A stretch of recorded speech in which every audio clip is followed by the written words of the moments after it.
Muito bem, senhoras e senhores, está na hora de viajar nas histórias dos convidados especiais do seu Passapode. Aqui é fechar o olho, se ligar no som e, através das vozes que por aqui passam, viver muitas aventuras. Deixa eu convidar o meu super parceiro, irmão de todas as horas, Lucas Saad, me acompanha para mais uma. Convidado pesado, convidados pesados, assunto pesado, projeto pesado. Olha, expectativas altíssimas. Fala aí, Lucas, beleza? Tudo bem, Léo? Tudo certinho, cara. Bom dia, boa tarde, boa noite, como eu sempre começo, né? Não vai ser diferente agora. Falo diretamente da Croácia hoje, Léo. Cheguei aqui faz 4 dias, estava na Hungria, onde fiz nosso último episódio do Passaporte sem você. Morri de saudade, então ainda bem que você voltou agora para esse episódio comigo. Mas Recíproco. ótimo. Então vamos aí. Hoje tem dois convidados que eu antes de sair do Brasil, já acompanhava eles eram assim inspiração para mim. Eu lembro que bem no comecinho, quando eu comecei minha viagem, eu estava no meu comecinho do segundo mês. Eu estava jovem de estrada ainda, não que eu não seja ainda, mas eu estava mais ainda jovem de estrada, e eu encontrei com os dois andando na rua e eu falei, cara, não é possível que são eles. Eu não tinha visto que eles estavam no mesmo lugar que eu. Aí eu olhei, passei lá, falei, vamos voltar, eles estavam dentro do mercado. Eu incomodei eles, falei assim, Ale, Duda, vocês são o pessoal do Get Outside? Eles, sim. Aí eu falei, cara, pô, sou fã de vocês, tal, etc. E bom, bacana que eles, obviamente, muito simpáticos, de verdade, carismáticos. Trocamos uma ideia ali. A partir dali, eu falei, cara, depois de iniciarmos o Passapod, né, o podcast, eu falei, eles vão precisar fazer um podcast comigo. E cá estão eles aqui. Então, desde aquele momento lá no Atacama, lá no Chile, agora voltamos a falar de novo. Ale e Duda, sejam bem-vindos aqui ao Passapod. Eu vou colocar aqueles na transmissão. Aí Oi, estão. gente. Bom dia no nosso caso. Prazer estar aqui. Obrigado pelo convite. A gente adora bater papo de viagem, de história, de empreendedorismo, né? Contar um pouco da trajetória para inspirar outras pessoas. Então, muito obrigado pelo convite aí. O Lucas que nos convidou, mas prazer também conhecer o Léo aqui agora na gravação. Prazer é meu e é nosso. Tudo bem, Duda, também? Bem-vinda. Tudo bem. Obrigada pelo convite, gente. É muito louco, né, pensar que a gente se encontrou há mais ou menos um ano atrás, né, Lucas? Foi Lá 11 no meses atrás. Atacama, e agora você já está na Croácia e a gente já está também nos Estados Unidos, como tudo muda em um ano e pouco. Bom, o prazer é nosso de vocês aceitarem o convite, primeiro de tudo, e realmente, cara, muita coisa aconteceu de lá para cá, vai ser pauta aqui, vai ser tema da nossa conversa, tô animado. Vamos começar então, né, Léo? Vamos começar pelo começo, como você sempre fala. Bora Conta pra sim. gente, cara, para iniciar a conversa, pontapé inicial, quem que era a Lei Duda antes do Get Outside? Como é que surgiu aí, como vocês se conheceram também, se tiverem a vontade para falar, como aconteceu tudo? Lembrando que eles são um exemplo de casal que largou os empregos para ir atrás de um sonho, como o próprio perfil deles divulga, e a gente já vai compartilhar. Estão indo até o Alasca de motorhome. Vamos lá explorar esse começo, como o Lucas já levantou aqui. Cara, nós dois advogados, né? Eu sou gaúcha, a Duda é capixaba, e nós morávamos em São Paulo, foi onde a gente se conheceu, nós somos colegas de escritório. Mas eu já tinha, e a Duda também, obviamente, uma paixão por viagem muito grande, e sempre viajávamos muito nas nossas férias, explorávamos o máximo que dava naqueles dias ali.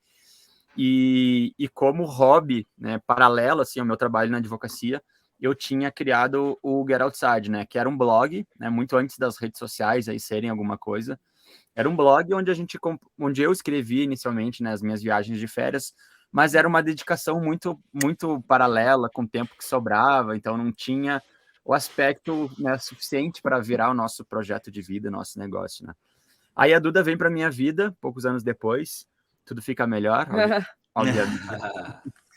Mas a Duda começa a escrever junto comigo, né? A mesma coisa das nossas viagens de férias. A gente começa a namorar em 2018. E logo em 2018 a gente já veio com uma ideia, né? Cara, vamos sair para tirar um tempo, viajar um período mais longo e tentar fazer o Get Outside rolar, né, financeiramente e ver se a gente vai curtir isso, né? De tornar o nosso hobby a nossa profissão, né? Porque às vezes isso poderia ser uma tragédia, né? E poderia estragar o nosso hobby, a nossa paixão por aquilo, por estar tocando isso, né, como o nosso trabalho. E aí decidimos então que a gente ia tirar um tempo, talvez um sabático, para testar isso na estrada, né? Criar conteúdo e tal. E aí veio a ideia do motorhome, eu acho. Eu nem lembro direito como que veio a ideia do Eu motorhome acho que a esse ano. gente estava pensando no melhor formato para essa viagem, né? E aí a gente estava buscando uma forma da gente se sentir mais em casa nos lugares, como era uma viagem que a gente tinha imaginado ser mais de longo prazo. Aí a gente pensou nessa ideia do motorhome por isso. E aí fizemos isso, cara. Compramos uma van em 2019, início do ano, e durante o ano de 2019 ela foi construída aí numa casinha sobre rodas. Janeiro de 2020 a gente parte com esse projeto de chegar até Ushuaia, no sul da Argentina, e depois até o Alasca, aqui no extremo norte, né? A gente teve um problema com a conexão do Ale e da Duda. A gente vai ter pouco a pouco a correção do sinal. Eles vão voltar para conversar com a gente.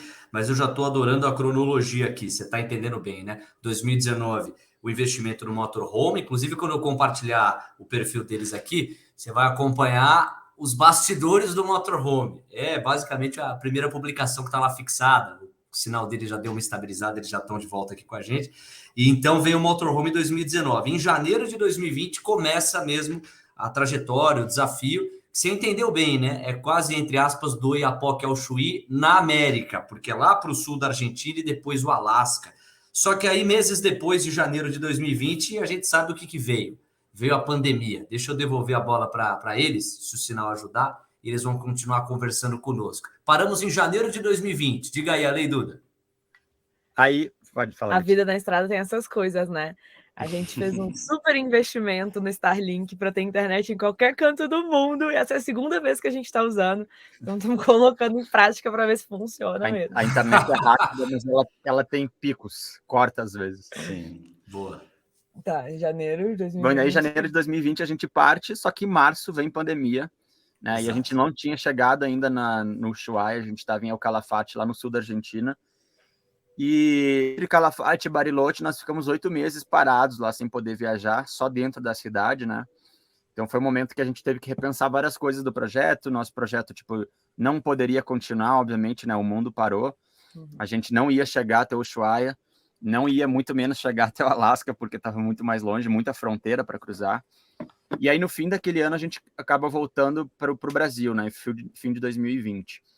2021, muita incerteza ainda, a gente falou, cara, vamos viajar ao Brasil. Não era o nosso plano inicial, mas foi muito bom, né? Foi muito legal, a gente conheceu lugares... Posso fazer uma pergunta, Lê? Desculpa te cortar, fazer uma pergunta só um passo atrás. Em 2019, vocês comentaram que vocês compraram a van e só saíram em 2020. Esse processo todo, eu imagino que vocês ainda deviam estar com o emprego de vocês, como advogados, trabalhando, vamos dizer assim, comumente, né? E depois vocês largaram o emprego no final de 2020 já com a intenção de sair, certo? Foi mais ou menos isso? Não estou perdido? Início de 2020. No início de 2020, fim de 2019, a gente perde a demissão um mês antes de viajar, né?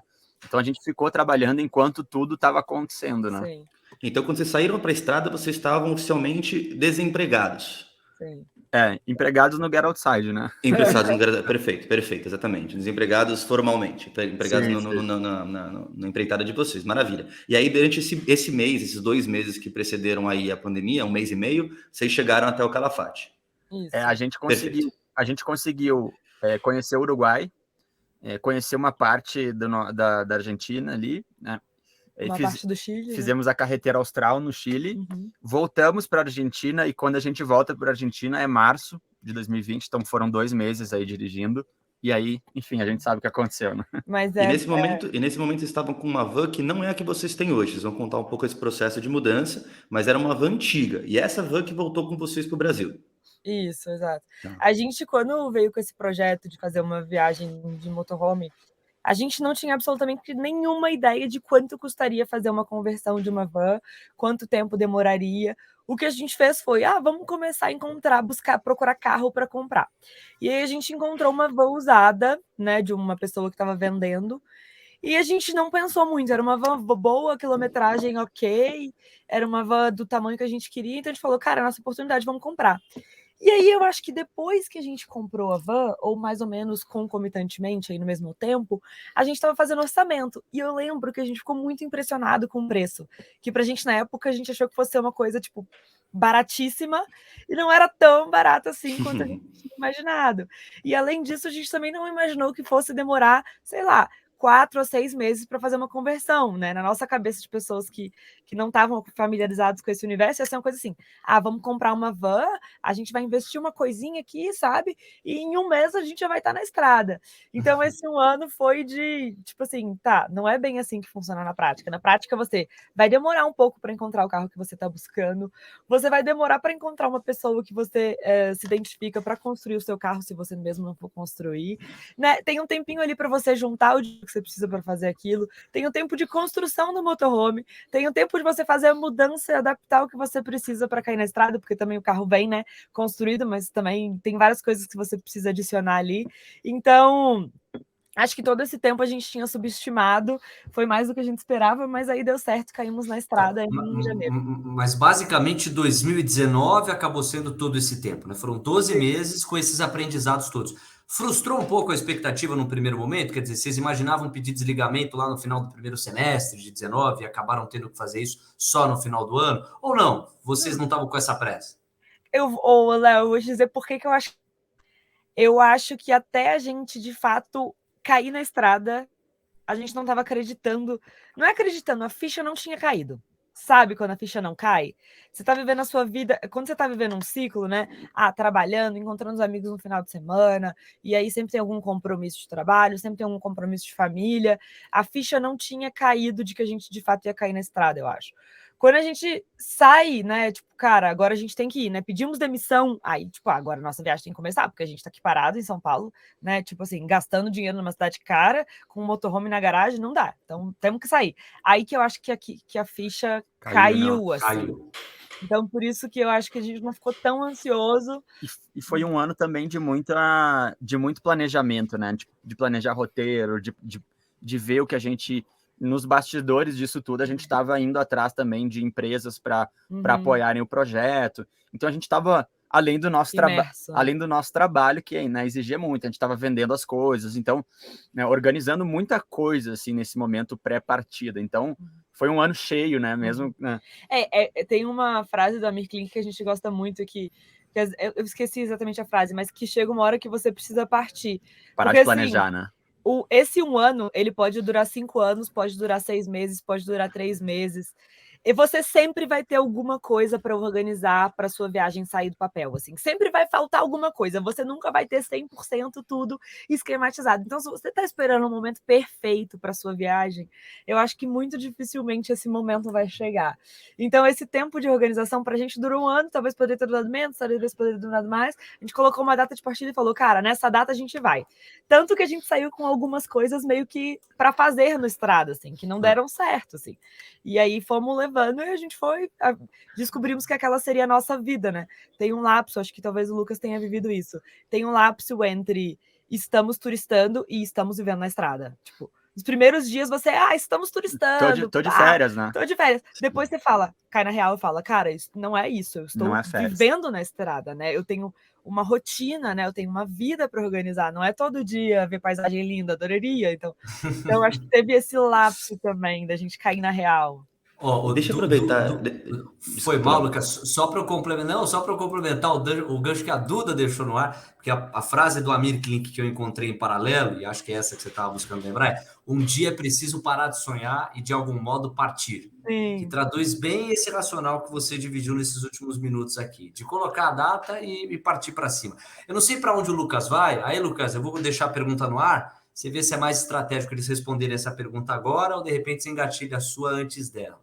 Que eu ia dizer, 2019 foi um ano em que vocês ainda estavam com os empregos de vocês ali, vigentes, só se desligam lá para o final do ano para que em 2020 começasse.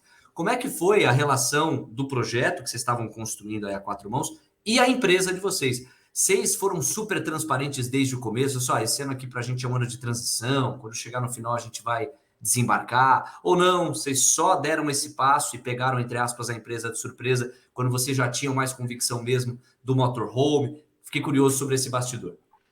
Cara, acho que nós dois avisamos com pouco tempo antes, né?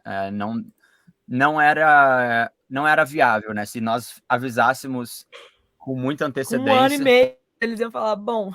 Eles iam nos desligar, porque a ideia sempre é você ter pessoas no time que estão focadas ali, né? A gente trabalhava em grandes escritórios, com grandes equipes, e que a gente ia dançar na sequência, né? A gente avisou com suficientemente tempo para eles organizarem e encontrarem uma pessoa, mas que ao mesmo tempo também não fosse comprometer ali o nosso ano. Então eu acho que eu avisei com uns 3, 4 meses de antecedência, e você também, né? É um tempo razoável, né?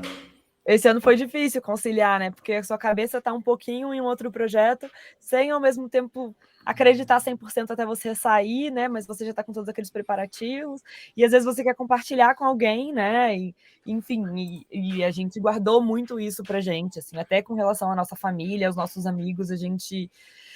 Não sei, a gente esperou um tempo para contar a história real. Acho que a gente achou que todo mundo fosse achar a gente muito doido. Né, muito legal. E foi legal, Léo, que você fez essa pergunta, que faz uma conexão bastante com a minha. Eu vou até fazer um gancho que a gente ouviu há 2 episódios atrás com o Vitor, do Fantástico A Volta ao Mundo, que ele comentou parecido, né? Essa relação entre você ter um emprego e você ter um projeto. E eu vou até usar essa palavra, projeto mesmo, usar com essa força que a palavra projeto tem, porque não é simplesmente férias, um ano sabático. Não, tem um projeto, você tem que pesquisar qual que é a forma de rentabilizar ele, pesquisar quais são o capital necessário para começar o seu projeto, quais são a análise de risco como um todo desse projeto. E o Vitor comentou há 2 episódios atrás que ele também teve uma dificuldade quanto a isso, tentou uma vez, não deu certo, acabou continuando na vida que ele tinha, depois voltou a dar certo. E aí, o que a Duda comentou sobre essa troca, depois que você já está na estrada, entre você tá de férias, curtindo, turistando, com o gatilho de perceber que não, aquilo agora é a sua vida na estrada e você tem que fazer dela, não só a sua vida pessoal virou daquela forma, mas também é seu business. Virou a chave ali que, putz, a gente não tá mais de férias, a gente tem que trabalhar, a gente tem que viver de uma forma diferente. E aí eu quero entender com vocês, quando vocês tiveram essa mentalidade lá atrás, em 2019, de fazer o Get Outside virar um projeto mesmo, se vocês chegaram ao ponto de estruturar, vocês já comentaram que foram atrás de parceria, etc. Quando vocês colocaram o pé na estrada, em qual nível vocês estavam? Tipo, acho que isso é um ponto que muita gente que está ouvindo a gente tem interesse, curiosidade, inclusive eu. Sim. Cara, antes de você falar, eu só quero fazer um parênteses, que a gente está falando um pouco dessa parte, agora o Lucas perguntou, né, e sobre o projeto, né, e a gente estava falando um pouquinho sobre a vida do escritório, sobre essa questão do escritório versus projeto paralelo. Eu só quero fazer um parênteses para dizer que eu acho que é super possível você ter um trabalho convencional e ter um projeto paralelo de viagem, que você faça viagem de férias pontuais. Muita gente tem isso, e eu acho que muitas empresas hoje em dia não só entendem como incentivam as pessoas a terem hobbies, né, que elas tenham projetos paralelos e coisas que elas possam rentabilizar de alguma forma. A gente, eu acho que por uma questão muito mais do nosso psicológico e da nossa cabeça, achou que isso não fosse possível no nosso universo, né, de pessoas que foram criadas em escritório, que você tem que trabalhar muitas horas e dar o seu sangue. Então, eu acho que talvez tenha uma coisa muito mais interior nossa, minha Lei Duda, do que talvez do contexto de fato, tá? Não, faz total sentido, né? A gente não queria continuar trabalhando nos escritórios, a gente queria se dedicar para a viagem 100% mesmo. 100% para o projeto de viagem. Então, por isso que a gente abriu mão dessa vida do escritório, até porque a gente não via como fazer isso, trabalhar no escritório de uma forma remota naquele momento pré-pandemia, que talvez hoje em dia seria um pouco diferente essa realidade. Sim, sim. Ainda bem que a gente não viu, né? Que a gente trabalha com outra coisa hoje em dia. Exatamente. Mas ainda, tipo, mesmo com todo o contexto de pandemia, trabalho remoto, né, normalizando, nos nossos escritórios, eles não iam aceitar que a gente fizesse isso, né? O meu chefe na época até sugeriu, ele falou, Duda, o meu outro chefe, eu tinha 2 chefes, um chefe direto e um chefe maior do escritório, e ele falou, cara, eu nunca vou esquecer disso, tá, Lucas? Ele falou bem assim, você vai pra América do Sul não tem nada para conhecer. País da América do Sul. América do Sul é uma bosta, juro, gente. Quando ele falou isso, aí eu, gente, será que ele vive no mesmo mundo que eu? Aí ele falou, Duda, tira 3 meses off, né? Você trabalha e coloca os seus prazos em dia, tira 3 meses off, trabalha na sua viagem, aluga um motorhome nos Estados Unidos e depois de 3 meses você volta. Todas as vezes que a gente conheceu um lugar bonito na América do Sul, eu lembrei dessa pessoa. Não foi, Alex? E um beijo para ele que tá ouvindo a gente agora. Com todo respeito à sua opinião, ela é uma opinião errada, tá bom? Com todo respeito. Conta pra gente, então. A Lê estava começando a falar dessa transição. Onde estava o pé de vocês ali, né? Na hora que vocês colocaram o pé na estrada, onde estava o outro pé de vocês? Quanto já imergido no projeto que vocês estavam? Cara, ou evoluídos, né? Como eu contei ali, né? O Get Outside, ele já era um blog de viagens criado em 2013, né? Então eu já tinha familiaridade com criação de conteúdo, né? Um pouco, muito distante do que a gente faz hoje ou do que a gente precisou fazer, né? Então, enquanto o motorhome estava sendo construído, a gente fez um plano mesmo. Mais um probleminha de conexão paralela, né? Enquanto a Lei e a Duda falavam, eles até dividiram o bastidor, né, Lucas? Investiram na internet. E o legal é que ela tá bonita, tá firme aí, mas ela tem alguns picos de instabilidade. Voltaram. A internet é boa, dá para ver até os pixels da imagem, então tá tudo perfeito, só que tem como a Lei comentou esses picos. Não tem problema, a gente vai se acertando aqui, quem ouve a gente com certeza entende. Eles estão de volta aí. Vamos lá, Lei. Cara, são satélites do Elon Musk, ele precisa mandar mais satélites para ficar mais estável. Deixa eu falar com ele aqui, eu vou mandar mensagem para ele. Pera aí, pode falar enquanto isso. Cara, explodiu o foguete dele, Starship lá. É verdade. Não vou encher o saco dele agora. Você tava falando... Não, então, assim, a gente já tinha uma familiaridade com criação de conteúdo e a parte de monetização e tal, né? Só que ainda muito distante de cobrir as nossas despesas, né? A grana que vinha, basicamente, do blog eram granas de afiliados, né? Então, links que a gente comentava de produtos, serviços, que pingava lá no ano todo o suficiente para pagar uma viagem, uma passagem para uma pessoa. Então, não era algo que sustentaria o nosso projeto, né? Mas como a gente já tinha muita familiaridade, então foi uma vantagem grande, assim, né? O Ale tinha familiaridade, que eu tinha zero familiaridade. Com fotografia, né? Com criação de conteúdo e tal. E acho que um pouco da pegada do mundo corporativo, né? De ir atrás de clientes, né? De saber como apresentar um projeto e tal. A gente colocou uma meta de tipo, cara, vamos entrar em contato com o maior número de empresas que a gente consiga que possam se relacionar com a nossa história, com o nosso projeto, apresentando essa história. Então, o ano de 2019, enquanto a gente procurava carro e o motorhome era construído, a gente também estava nos bastidores do projeto buscando a parte financeira, né? Arrumando a casa. Então, não só planejando, tipo, a gente foi morar junto para diminuir despesa de aluguel, a gente vendeu carro, a gente vendeu televisão, a gente foi vendendo um monte de coisa, né? Apertamos ali os gastos para economizar bastante. Então, a gente foi um ano importante por vários aspectos, né? Então, quando a gente sai, em janeiro de 2020, o Instagram do Get Outside já tinha ali, sei lá, uns 20 mil seguidores, né? Mas conseguidos em uma época muito diferente, né? Então, como 2013, né? Foram estratégias muito diferentes de crescimento do que você tem hoje, né? O blog já tinha um certo movimento, mas a gente caiu muito de cabeça no YouTube e na criação de conteúdo para marcas, que era algo que a gente não tinha nenhuma experiência, né? Tipo assim, o Ale, ele já tinha uma paixão muito grande pela viagem, eu também. Ele já estava nesse universo de blog, e aí juntou essa paixão pela veia workaholic do escritório de advocacia e de saber chegar em cliente. E aí a gente sentou e falou, vamos trabalhar com o quê? E aí a gente analisou. Tá, muita gente vive viajando. O que essas pessoas fazem? E muito gringo fazia essa viagem de motorhome. Então a gente começou a fazer a lista. Esse fulano trabalha com isso, esse fulano trabalha com aquilo. E aí naquele momento a gente viu duas direções muito claras que a gente poderia tomar, né, naquele momento. A primeira era esse trabalho com marcas e a segunda era o YouTube. Como a gente estava trabalhando no escritório de advocacia, não dava para a gente ficar postando vídeo no YouTube, porque a gente não tinha pedido demissão ainda. Então, esse momento pré-viagem, a única coisa que estava ao nosso alcance fazer era tentar trabalhar com marcas para conseguir parcerias para o nosso projeto de viagem.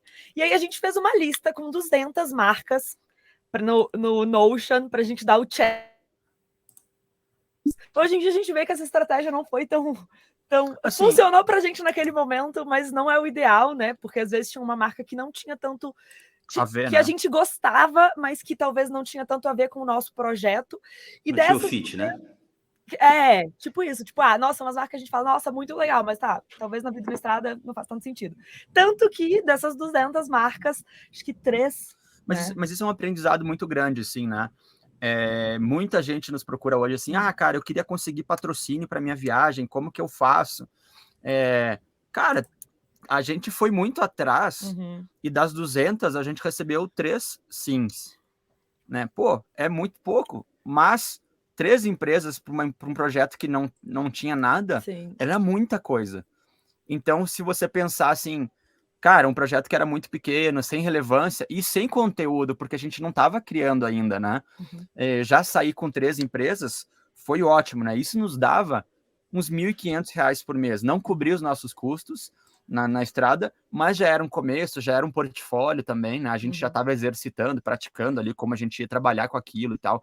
Então foi um aprendizado muito grande. E aí as pessoas pensam, pô, hoje vocês têm 200 e tantos mil seguidores no Instagram. Hoje é mais fácil, né? Cara, não. A gente segue mandando mensagem e recebendo muito mais não do que sim, né? Só que muita gente começa e acha que vai cair do céu a empresa. Cara, eu quero dar R$10.000 por mês para você viajar o mundo e postar foto no Instagram. Cara, isso não acontece, né? Tem uma frase que o Travel and Share fala muito, né? Tem um livro sobre isso, que a estrada te dá tudo que você precisa.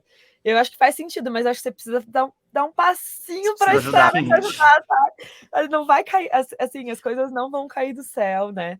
E, enfim, nosso início foi um pouco organizado, porque a gente teve esse ano para se planejar, para se organizar. Então, a gente foi atrás disso, mas também a gente não sabia se esse caminho ia dar certo, porque essas empresas ainda não garantiam o nosso ganha-pão, né? Não cobriam os nossos custos na estrada. E aí a gente foi evoluindo, foi entendendo, foi estudando, que eu acho que é muito importante, né? Quando a gente estava imerso lá no escritório de advocacia, a gente corria atrás e tal, mas não era a nossa vida, de fato. Não era full time, claro. Exato. Quando a criação de conteúdo virou nossa vida, cara, aí a gente começou vamos tentar entender esse mundo, como que funciona, né? O que é legal, o que não é legal, ou também o que funciona pra gente, né? Porque às vezes uma coisa que dá certo pro Lucas não dá certo pra Lei, pra Duda. Então a gente caiu de cabeça para estudar melhor esse mundo e viabilizar esse projeto financeiramente. Aí depois disso as empresas foram chegando, a gente entendeu que ao invés de mandar mensagem para 200 empresas, é melhor mandar para 10 que tem a ver com o nosso projeto, que tem a ver com o nosso dia a dia, né? Que vão agregar alguma coisa para nossa viagem e também para a nossa audiência. E a gente foi percebendo que a coisa mais importante que a gente tinha não eram as marcas, mas eram as pessoas que seguem a gente. Então a gente passou assim, esse trio, né? Tudo bem, as marcas são legais para viabilizar o nosso projeto financeiramente, mas elas não vão vir se a gente não tiver um público bacana. E esse público não vai acompanhar a gente se a gente não tiver um conteúdo legal. Então, no fim, tanto o trabalho com marcas quanto a audiência gira em torno de ter um conteúdo bacana. Então, esse virou o nosso foco na viagem. Cara, vamos criar um conteúdo épico, que a gente sinta prazer em criar, porque teve alguns momentos do processo também que a gente estava, putz, não tá legal, a gente não tá gostando de fazer esse vídeo, não tá bacana esse formato de Instagram. E aí a gente mudou tudo, porque, no fim, pra gente, o que mais importa no nosso projeto é trazer um conteúdo legal para as pessoas acompanharem a gente, e o resto vai ser a consequência, sabe? Super. Deixa eu aproveitar aqui, a gente está falando muito do motorhome, que é, digamos, o coração, o diferencial do projeto de viagem de vocês, e a gente já adiantou, em cima da observação que o Lucas fez, que nós temos 2 motorhomes. Um primeiro, que vai sendo pensado, teorizado, conceituado ao longo de 2019, e um segundo sobre o qual a gente fala já já. Mas, investigando o canal do YouTube de vocês, que é um super canal, vocês estavam falando do quanto investiram nele, a gente tem quase 200 mil inscritos por lá no Get Outside, e eu achei esse material aqui, estou compartilhando tela inclusive nesse sentido, tá todo mundo acompanhando. Esse é um vídeo que tem pouco mais de meia hora e me parece ser um dos mais acessados do canal de vocês. Eu fiz questão de tirar o som e deixar as imagens aqui como sendo de imagens de cobertura, e é o vídeo em que vocês estão apresentando a estrutura. Quem está nos acompanhando com imagem está vendo isso, logo a entrada do motorhome. Eu queria que vocês fossem falando em cima dessas imagens que eu estou exibindo para a nossa audiência, para o nosso público. Esse é o primeiro motorhome de vocês? Esse é o primeiro. É muito legal ver que tinha uma plantinha, né? E os viajantes experientes falavam com a gente: vocês são doidos, essa planta não vai durar nem 3 meses. Aí eu falava bem assim, falei: nossa, esse pessoal do Norte ao Norte, né? Foi o Norte ao Norte que falou: entendem nada, eu amo planta, vai dar super certo, essas plantas vão acompanhar a gente em toda a viagem. Não durou nem um pouco, não tem como, cara. O motorhome é um ambiente hostil para as plantas. Não só isso, as fronteiras, né? A gente foi cruzando a fronteira com a pimenteira. Vamos ver quantas fronteiras essa pimenteira vai durar. Pimenteira durou umas 2 fronteiras. Chegou na fronteira do Chile, a pimenteira já dançou.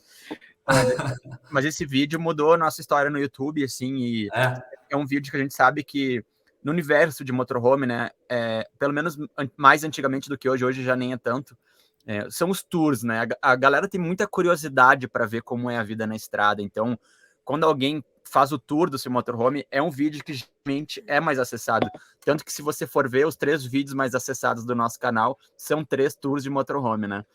E então, quando a gente lança esse vídeo, ele foi muito estratégico. A gente sabia que esse vídeo era um vídeo que ia muito bem, né? A gente não sabia quão bem, mas a gente sabia que ele era um vídeo com muito potencial. E cara, esse vídeo nos trouxe sozinho quase 70 mil inscritos para o canal. Uau! Né? Porque é um vídeo que viralizou. Então a gente sabia que desde o início, né? Mesmo antes de começar o canal, a gente sabia, o tour é um vídeo que vai nos catapultar, né? Era o nosso plano. Então, o que a gente fez? A gente demorou para gravar o tour, a gente esperou, e isso foi estratégia, né? A gente esperou ter vários conteúdos no canal, vídeos da viagem, as pessoas ficarem ansiosas para conhecer a casa em detalhes, e muita gente ia chegar pelo tour, e se não tivesse mais nada para assistir, essas pessoas iam embora, a gente já está perdendo, né, horas ali de visualização. E foi isso que aconteceu, né? Muita gente chegou pelo tour, tinha uma fileira de vídeos anteriores, as pessoas voltaram no início e começaram a acompanhar a viagem toda e depois seguiram, então foi uma estratégia que deu muito certo, né? E a gente fez isso com os nossos outros 2 tours de motorhome, a gente fez um segundo tour desse no final, quando a gente estava vendendo ele, porque muita coisa mudou, como eu falei, as plantas não sobreviveram, a gente depois fez um projeto com a Honda, que a gente fez uma reforma interna no motorhome, que foi muito legal, então a gente fez um tour, e depois a gente fez um tour do motorhome novo, né, que é o que a gente vive hoje em dia. Não, e a gente está vendo, assim, é uma luta pelo minimalismo enorme, né, para você aproveitar ao máximo o espaço. Vocês estavam vendo há pouco os temperos na base do ímã, grudadinho na geladeira ali, para economizar espaço. E agora a gente está vendo a cozinha, há pouco a gente via a entrada. Quando vocês veem essas imagens, eu acho que tem um misto de emoção, nostalgia. Foi o primeiro motorhome de vocês. Esse vídeo especificamente colocou o canal num outro patamar, trouxe quase 100 mil inscritos, se a gente quiser exagerar, é metade do número de inscritos que vocês têm até hoje. O que vocês sentem quando vocês vão revisitando essas imagens e vendo o espaço onde vocês viveram as primeiras emoções assim da jornada do tour? Bicho, eu sinto saudade desse cabelo, porque ele tá só caindo. O próximo tour de algum motorhome novo, eu já vou ter metade disso, eu acho. Mas, cara, a gente aprendeu muito com esse motorhome, né? Então, esse motorhome a gente constrói ele, manda construir, não fomos nós que fizemos, com uma experiência de internet, né? De assistir vídeos de outras pessoas, não a experiência nossa, né? Então, quando a gente foi para a estrada, a gente viu muita coisa que a gente achou que ia funcionar e não funcionou. Ou não funcionou para a gente, pelo menos, né? Então, quando a gente faz esse segundo, ele já é um fruto de um aprendizado muito grande, né? E vem um terceiro aí, provavelmente, que vai ser fruto de ainda mais aprendizado, né? A gente vendeu esse motorhome que vocês estão vendo na tela, a pessoa que comprou já vendeu para uma outra pessoa, a gente já recebeu fotos dele, né? Hoje em dia, como tá desse novo dono e tal. Semana passada, uma pessoa que trabalha numa fábrica de motorhome disse que esse motorhome apareceu lá para fazer uns reparos. Então a gente meio que segue acompanhando a história dele com outras pessoas, né? Sim. E a gente está vendo agora, Duda, para te ouvir, o banheiro, que eu acho que é o lugar que as pessoas têm mais curiosidade, né? Que é muito pequenininho. Fala aí. Não, que eu ia falar que você falou, né? Uma luta pelo minimalismo. Aí eu fico pensando, a gente acha pouco espaço para guardar as coisas aqui, né? Até tem bastante espaço. Aí eu fico imaginando o Lucas, que é só a mochila, né? Tipo assim, Pois é.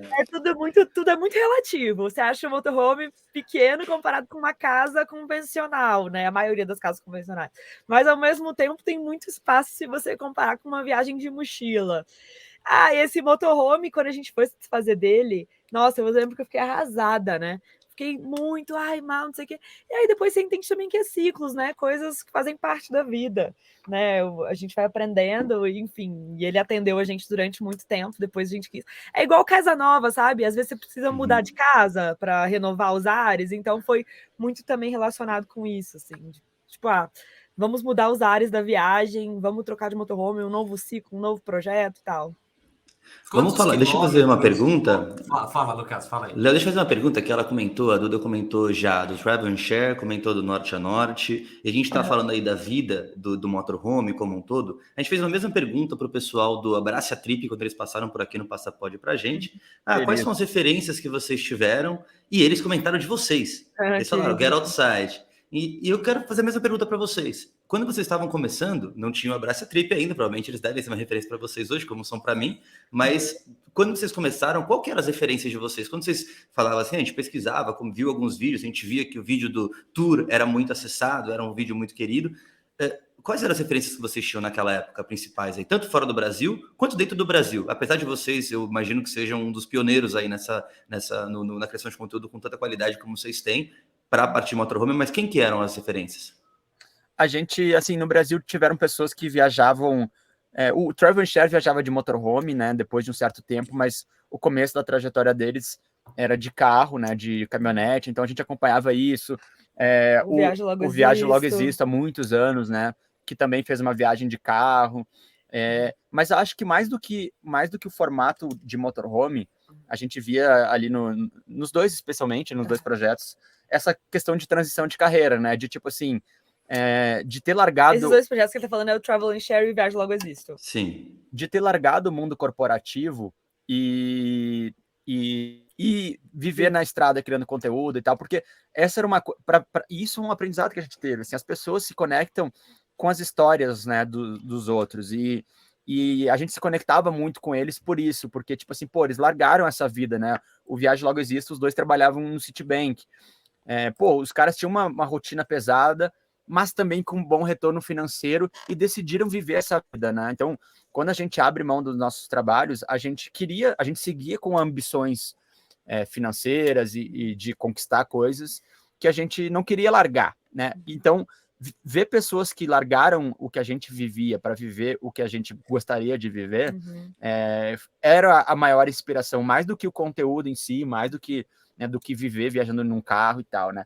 Mas, assim, de estética, de conteúdo, ou de, tipo assim, quem inspirou o nosso canal no YouTube, por exemplo, ou a pegada que a gente dá nos vídeos, né? Aí foram mais canais de fora, né?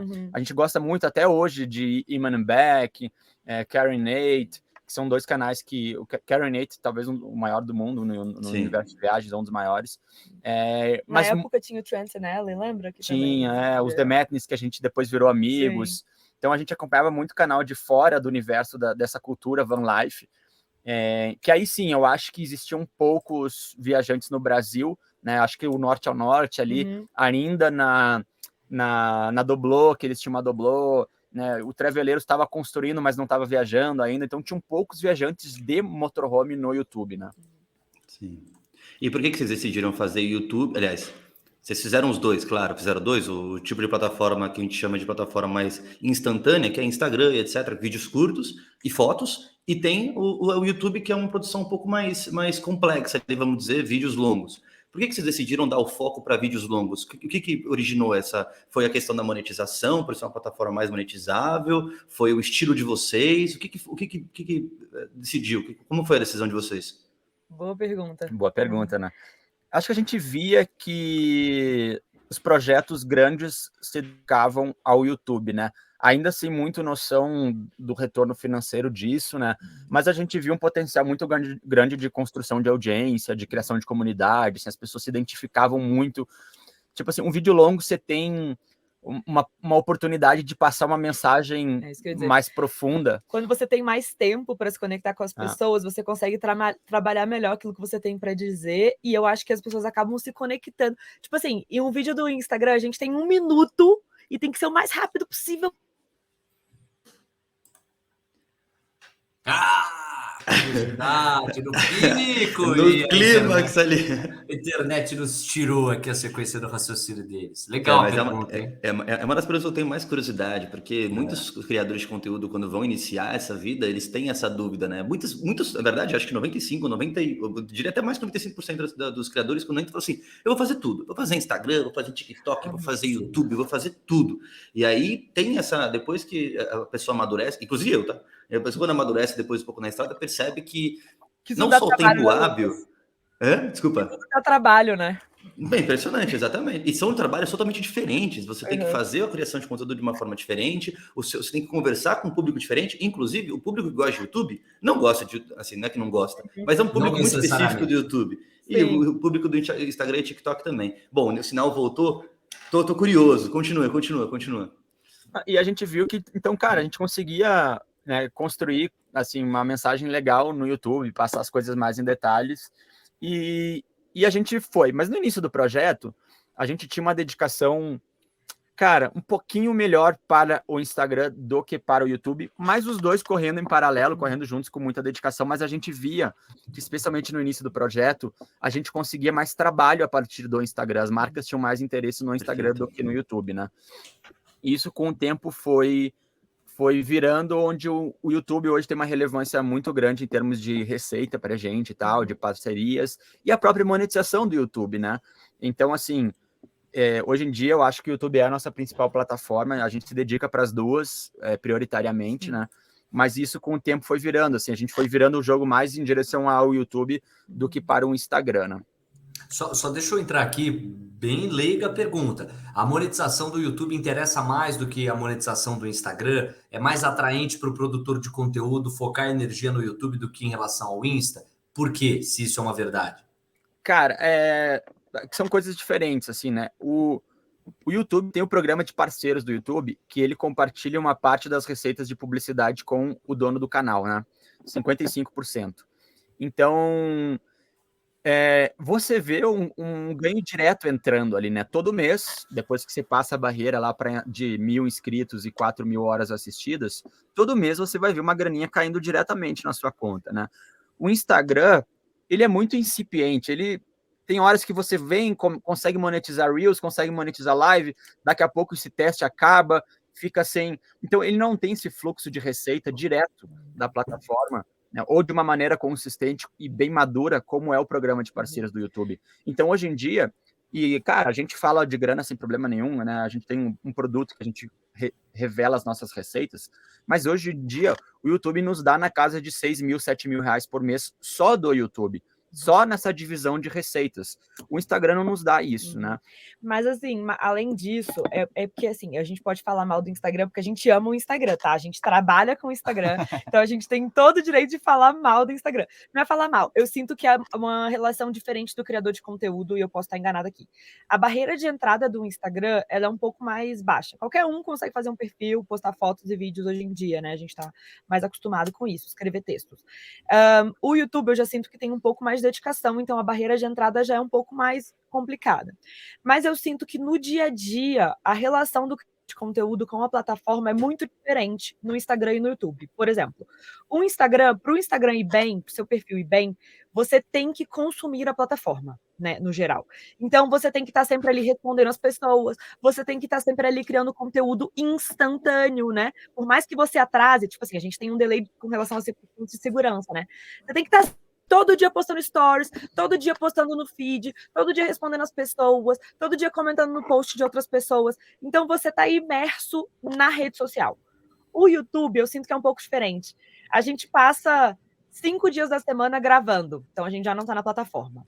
A gente passa 2 dias editando, a gente já não está na plataforma. A gente passa 2 horas subindo vídeo, que é quando a gente está na plataforma, né? É claro que a gente vai responder os comentários das pessoas, vai ver o que as pessoas estão comentando nos vídeos, a gente vai acompanhar o que outros criadores de conteúdo estão fazendo na plataforma. Mas o YouTube, ele demanda menos uma relação de tela do criador de conteúdo. Você acha que eu estou errado?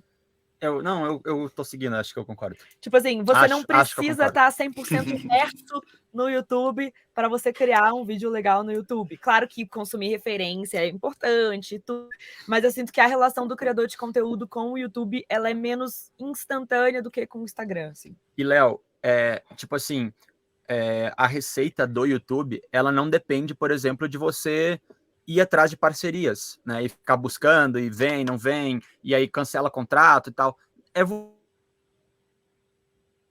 Enquanto volta a conexão, Lucas, você como produtor de conteúdo sente a mesma diferença? YouTube, ia comentar sobre isso. Uma coisa muito interessante que a Duda comentou, eu concordo, é essa questão da barreira de entrada.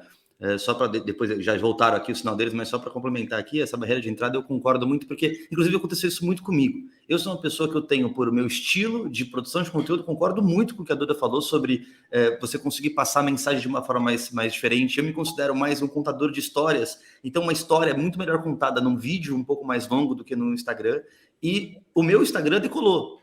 Hoje eu tenho mais de 50 mil. O meu YouTube não decolou, porque eu não consegui imprimir o esforço necessário para conseguir fazer com que isso é a caracterização, né, a ilustração do que ela comentou sobre a barreira de entrada. Foi muito mais fácil para eu conseguir decolar no Instagram. Já no YouTube, eu estou tendo agora que fazer essa inversão. Só contando um pouco da minha história aqui para as pessoas que estão ouvindo também. Eu entrei no YouTube, no Instagram, que começou a dar certo, e mesmo não sendo a plataforma na qual eu sempre sonhei em trabalhar, por ter sido a que decolou, bem no começo da minha trajetória, eu comecei a imprimir muito esforço lá. E agora eu estou percebendo que não adianta só você fazer... Eu saí do meu emprego, que estava muito bem empregado, porque eu queria trabalhar com o que eu gosto. E não adianta eu, durante a estrada, trabalhar com o que eu não gosto. Então, agora eu estou tendo esse trabalho de ter que voltar para o YouTube. Então, até para quem está ouvindo a gente, a minha dica, pessoal, Lucas, depois de um ano de viagem, iniciem desde o início fazendo o que você se sente mais confortável, sente mais gosto em fazer. Mas eu vou voltar a palavra para o Ale, que ele estava comentando e tinha cortado o sinal. Não, rapidinho. Ô, Lucas, você não acha que isso tem a ver também com estilo de viagem? Porque eu sinto que, assim, o seu estilo de viagem é um estilo de viagem que você tá sempre on, né? Você tá em um lugar, depois você tá em outro, e aí você conhece alguém aqui, depois você tá vivendo uma outra experiência em outro lugar. Tipo assim, às vezes você não tem tempo para construir uma narrativa do tipo, Perfeito. Tá, agora eu vou parar aqui, estou aqui, eu vou fazer isso.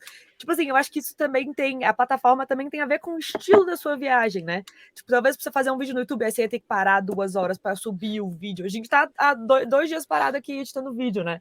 Sabe? Tipo, talvez é uma coisa que o estilo da sua viagem, nesse momento, não te viabiliza, né?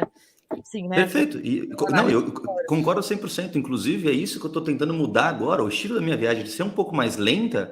Eu, por exemplo, eu tinha o meu projeto de visitar todos os países. Era um projeto que no início saí do Brasil com o horizonte de tempo de 3 anos. Hoje já estou falando de 5 anos. Se eu falar de 6 anos para os mais íntimos, que eu já estou falando a verdade que não vai só 5 anos. Então, concordo, porque o Instagram não me dá o prazer que o YouTube me dá. Eu vejo meus vídeos do YouTube que não são tão produzidos quanto eu gostaria, por questão de tempo e de até conhecimento que eu estou pegando aos poucos, e eu sinto muito mais prazer em fazer do que um Reels de 1 minuto, como você comentou. Tem que falar rápido, tem que falar tudo. Eu sinto que faltou a informação e o sentimento que eu quero passar para as pessoas que estão, para a minha audiência. Então, quando eu falo de Get Outside, para mim, para mim, um dos cases de sucesso do Brasil de viagem em YouTube, é muito legal quando você assiste os vídeos dele e você consegue entender o que eu quero passar para o meu problema disso também, que é essa questão mais do sentimento. Então, concordo também, Duda. Acho que a minha viagem, que é uma viagem rápida, já é, mesmo parando um pouco, ainda vai ser rápida, é uma viagem que fica muito mais fácil, se eu gostasse muito, de trabalhar só com o Instagram, que vai valer muito mais a pena. Sim. O que você E acho que o Ale estava falando, uma observação, um aprofundamento sobre o lance do YouTube, vou permitir ao Ale fechar esse ponto, e aí, continuando a mergulhar no modelo de negócio, que sempre é uma curiosidade muito viva da nossa audiência, assim, vocês falaram muito de comunidade, de valorizar a criação da comunidade, primeiro lota a arquibancada, depois vai vendendo ou segmentando exatamente o que você pode fazer dentro de um estádio lotado. Queria, para além do faturamento do YouTube, investigar um pouco mais do modelo de negócio de vocês. Quer dizer, vocês têm que tipo de produto digital para além desses mais tradicionais da produção de conteúdo, de vídeos especificamente? E só antes de responder, ótima pergunta, Léo. Vou só adicionar uma pergunta na sua para eles responderem tudo junto. Se uma pessoa perguntar para vocês dois, Ale e Duda, quem vocês são hoje, como vocês respondem essa pergunta? Cara, eu falo empresário sempre. Eu falo criador de conteúdo. A Duda até pouco tempo falava advogada. É que é difícil, legal. né? Uma profissão nova. Então, se você fala, as pessoas sempre comentam às vezes no Instagram. Tá, mas além da produção de conteúdo, com que, tipo assim, tá, com o que vocês trabalham? Tipo assim, num post que é tipo, às vezes uma publicidade, sabe? Mas... Ontem uma pessoa perguntou, muito legal, mas do que vocês sobrevivem? Eu falei, cara, sobrevivem? Eu falei, pô, respirando. Respiração. Mas, enfim, é uma dúvida muito genuína das pessoas, né? Tipo assim, tá muito legal essa história aí de viver, viajando, tá? Mas e como é que vocês compram as coisas e comida, né? Cara, assim, antes de entrar na parte das fontes de renda e o negócio propriamente dito, o nosso negócio todo hoje vem da nossa audiência. E a nossa audiência toda, como a Duda falou, vem do conteúdo.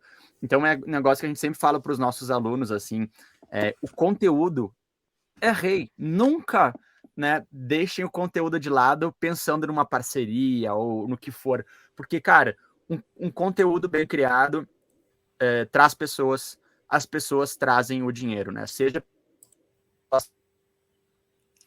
Clímax de novo, hein, Léo? Eles estão Mais um clímax deste momento. Não, para quem está acompanhando e falando assim, como é que eu ganho dinheiro com isso? Ou eu quero tirar do papel, mas eu não acho que vai dar dinheiro. Esse é um clímax e a conexão está restabelecida. Obrigado, Elon Musk. Vamos lá. Cara, o que eu tava falando é que, não sei se chegou a rolar aí, que o conteúdo é a base de tudo, né?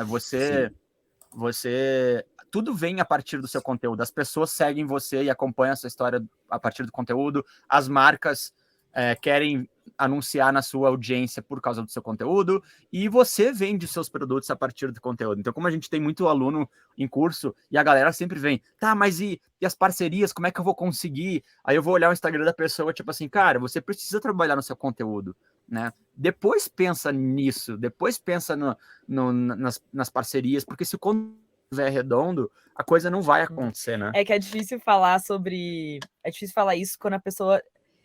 É que a gente foi muito privilegiado, né? A gente estava trabalhando, a gente juntou um pouco de dinheiro para ficar uns meses, né? Se tivesse algum perrengue. Então a gente pôde fazer isso, mas eu sinto que muita gente não pode fazer isso, porque a bota aperta, né? A pessoa precisa pagar a conta, e ela quer viver na estrada, e aí como é que faz, né? Então talvez a criação de conteúdo não seja o melhor para você naquele momento, né? Existem outras formas de monetizar o seu projeto. Você pode trabalhar nos lugares, você pode fazer um trabalho remoto, enfim, tem várias outras formas que você pode monetizar o seu projeto. E aí, cara, no projeto, então, como eu falei, a gente já saiu com 3 empresas lá, né, que nos rendiam uma graninha. Dessas 3, 2 foram embora quando a pandemia bateu, então a gente ficou com uma só, e parados, né, sem poder viajar, que era a história do nosso projeto. Mas aí, quando a gente começa a produzir conteúdo e as pessoas começam a nos acompanhar, a pergunta era, e ainda é hoje, como que vocês ganham dinheiro, né? Como vocês viabilizam isso financeiramente? Como vocês vivem ou sobrevivem? E eu falei para a Duda, pô, cara, vamos fazer um livro sobre isso, porque a gente tem a experiência de, 7 anos de Get Outside criando conteúdo e aprendendo sobre monetização, né? A gente tem a experiência desses 2 meses de ter conseguido parceria, de estar monetizando o nosso canal do YouTube, né? De estar com alguns parceiros e tal. Vamos contar essa história, vamos contar a história de outras pessoas e vamos vender esse produto. E, cara, foi isso que a gente fez. Em um mês a gente escreveu o nosso primeiro e-book, que é o Como Ganhamos Dinheiro Viajando, contando a nossa história de vida, a nossa história financeira, como a gente se preparou financeiramente para o projeto, como a gente ganhava e quanto a gente ganhava. Porque as pessoas tinham essa dúvida, tá, eu sei que dá para ganhar, mas, tipo, ganha para pagar as contas, ganha para ficar milionário, tipo, quanto? E a gente compartilhou isso no início, que não era muito, né? E hoje esse e-book tem 4 edições já, e a gente foi atualizando todas, ano a ano, a receita do nosso projeto, para as pessoas saberem quanto a gente está ganhando, né? É um tabu para muitas pessoas, para a gente não é tanto. Eu achei que essa informação era muito importante, a Duda tinha uma resistência, e foi um sucesso, né, cara? Esse e-book, no primeiro mês, ele nos rendeu 14 mil reais, que na época a gente ganhava 1.500. A gente terminou o primeiro ano dele, que não é nem um ano, né, que a gente lançou ele em maio. No fim daquele ano, a gente tinha vendido 50 mil reais com esse PDF, né, que era o nosso e-book. E aí a gente viu, poxa, cara, muita gente está interessada nessa jornada financeira, e a partir daí a gente começou a construir outros produtos em cima, né, dessa temática financeira e como trabalhar na estrada. Então, só uma pausa, o pessoal que está ouvindo a gente, o link para comprar o e-book dele, se vocês têm interesse, vai estar aqui na descrição, tanto do Spotify, do YouTube, não importa onde vocês estão vendo a gente, tá? E além disso, claro, @GetOutsideBR, tem o link deles lá e vocês podem acessar direto pela plataforma deles. Pode continuar, Duda. Valeu, Lucas.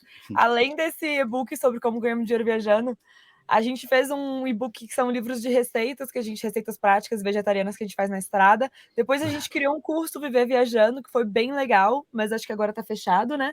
Depois a gente fez criou um curso de YouTube, e aí agora a gente tá criando uma comunidade que a gente sentiu a necessidade de fazer uma coisa um pouco diferente dessa vez. Então o nome desse nosso projeto que tá rolando é Comunidade Nômade. Quer falar sobre a comunidade? Cara, a gente sentiu, assim, os nossos primeiros cursos, eles estavam muito voltados a ensinar a nossa profissão, que era a criação de conteúdo, né?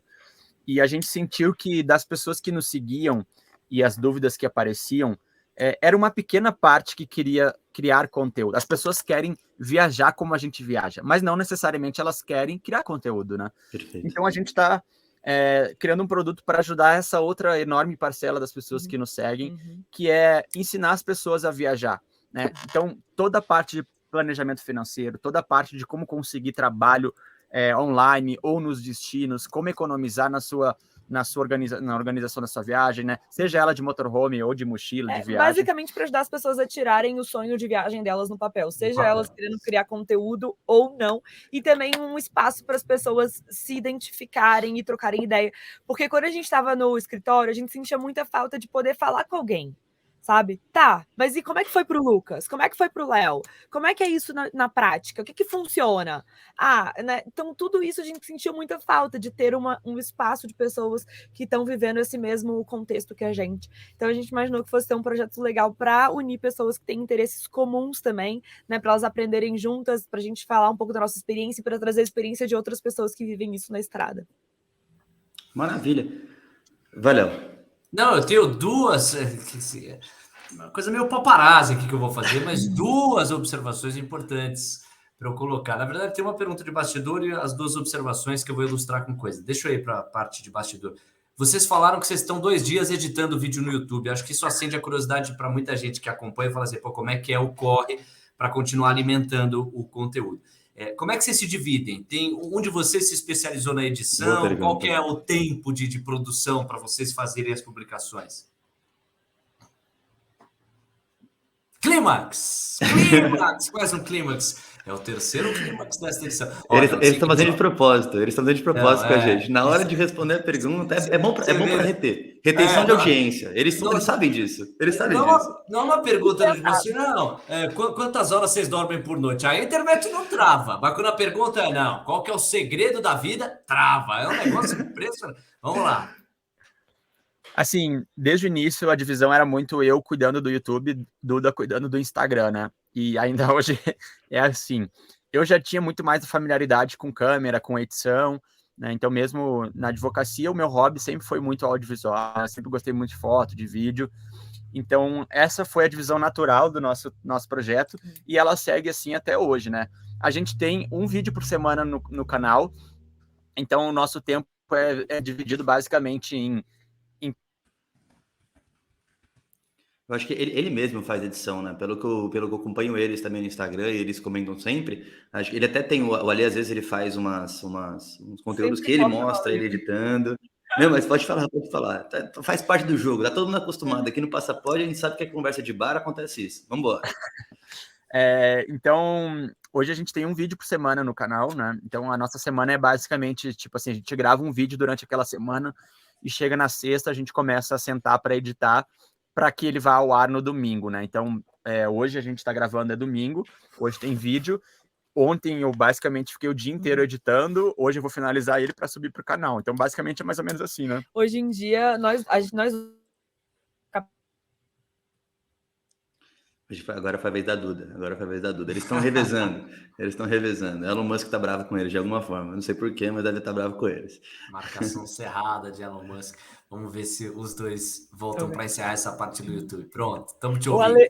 O Ale fica 100% focado. Não, nós dois fazemos a captação das imagens juntos, a gente pensa nos vídeos juntos, e o Ale fica 100% focado na edição e em responder as pessoas no YouTube. Já eu faço os vídeos curtos, edito as fotos, os vídeos curtos que vão para o Instagram, né? Edito as fotos e crio os textos para o Instagram. Então, basicamente, é assim que a gente se divide. E aí, o resto do trabalho burocrático, que também tem todo o trabalho por trás, né? De ir atrás das parcerias, trocar ideia com as marcas, né? Contabilidade, emissão de nota, enfim. De criar os nossos produtos digitais, isso tudo a gente faz juntos.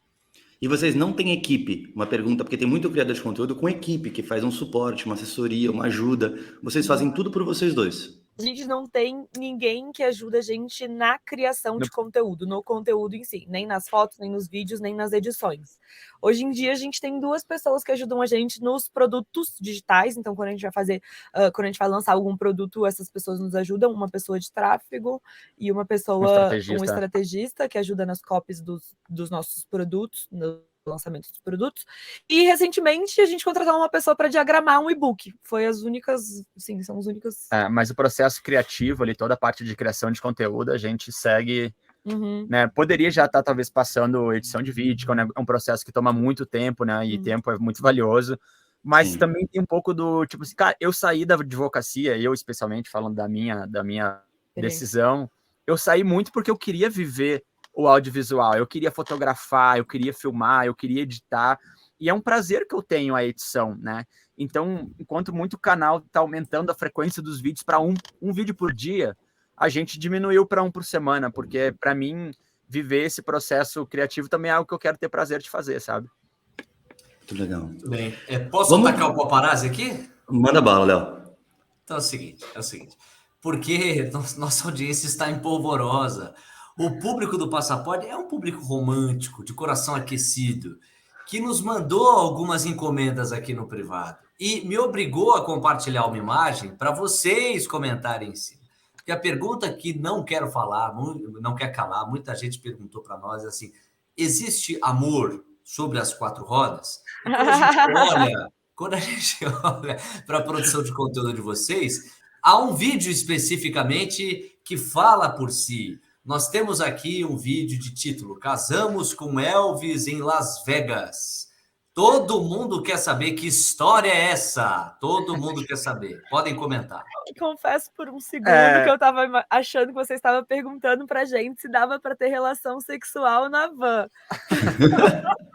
Porque essa é uma dúvida que vem muito, tá? Se o carro balança ou não.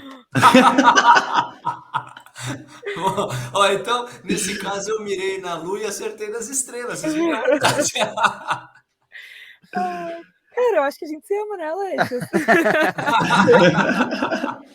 Cara, esse vídeo de Las Vegas foi muito massa, assim, né? De criar, de fazer e tal. A gente tava... Foi muito engraçado. Nós ficamos em Las Vegas quase um mês por um problema, na verdade, que a gente teve no motorhome. A gente teve um problema dias antes dessa parada em Las Vegas. O nosso motorhome teve 2 problemas, na verdade. A gente pegou muito frio e aí estragou o nosso sistema hidráulico, que congelou. E com uma tempestade de vento, o nosso painel... Então a gente parou em Las Vegas porque tem um seguidor nosso que trabalha com motorhome, né? Ele constrói motorhome e ele nos ajudou muito. Então foi uma parada estratégica. Só que daí a gente estava em Las Vegas assim, o que a gente vai fazer aqui, cara? Daí a gente olhou, vamos casar com o Elvis? E aí saiu esse vídeo aí pro canal.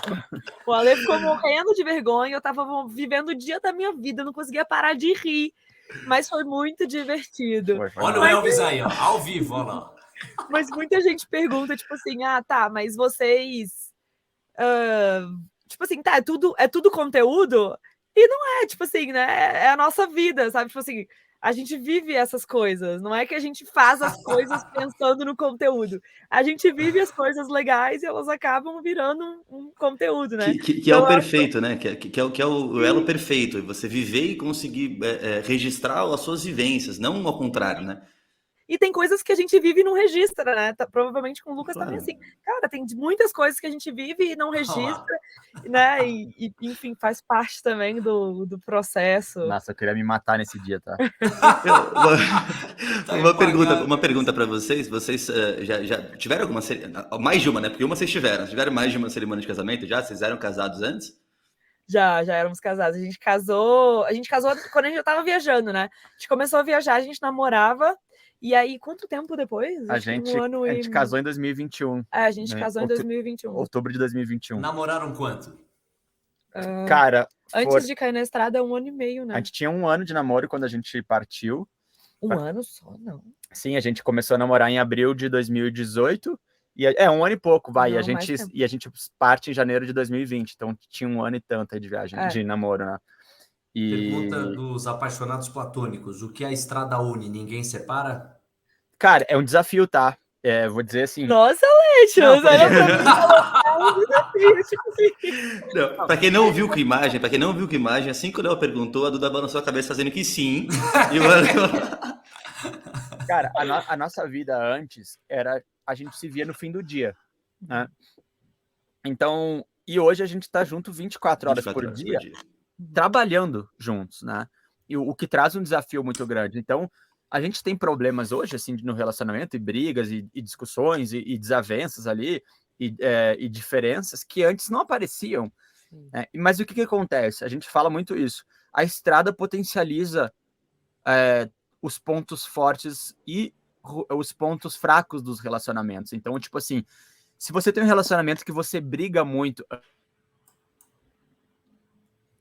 Mais um clímax. Talvez este seja o maior dos clímax que nós tivemos nesse episódio. Legal ouvi-lo sobre isso, hein? E legal que a gente faz o mesmo paralelo que a gente perguntou lá atrás, no episódio número 1 do Passapod, para Pedro e a Bruna. A gente fez a mesma pergunta e eles comentaram disso também, falaram a mesma coisa, que potencializa os pontos positivos e negativos. E até o Pedro brincou que ele tinha que uma vez por dia sair e ficar longe dela, senão dava briga. Então, continua, Lê.